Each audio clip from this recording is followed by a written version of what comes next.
This is my favourite exercise that I love to give to every single one of my clients because it's one of the easiest exercises you can actually do to switch on your glutes and core, and it physically makes you do it. All you need to teach someone how to do this is a floor and a wall. Okay? And the best part about this exercise is they can do this any time of the day, especially when they're sitting. They can do it in the gym when they're doing bench presses. It's really quite easy.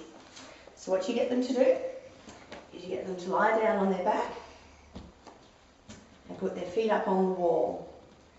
Everything must be symmetrical. Everything must be in alignment. Your tibial tuberosity must always be in line with your second toe, and you make sure that the person has their heel, their big toe, and their big toe joint or first MPJ on the wall. The knees must be in line with that, and with this particular activity, if the knees come in, it's going to switch off this QF.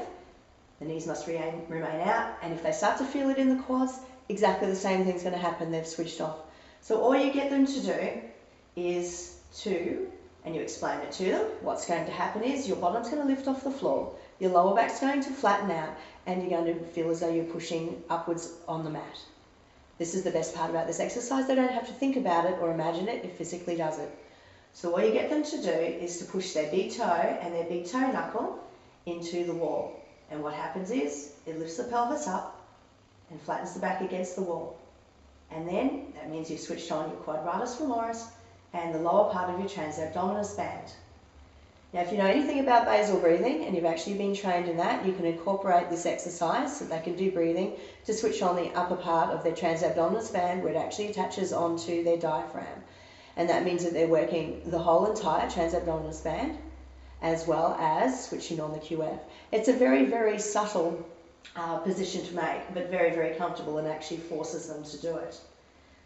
It's actually a very relaxing position, and for those people that have lower back pain, it takes the relief of their lower back because it's actually posteriorly rotating the pelvis.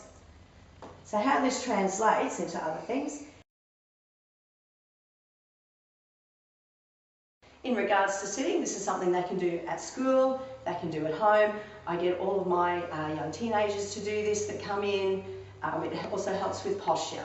So you can teach this sort of activity to an 11-year-old. If I can teach my 11-year-old to do this, you can teach anyone's 11-year-old to do this. That's the best part about this exercise. So you get them to sit with their feet at 90 degrees, and what's going to happen is you push their big toe and the big toe joint into the floor.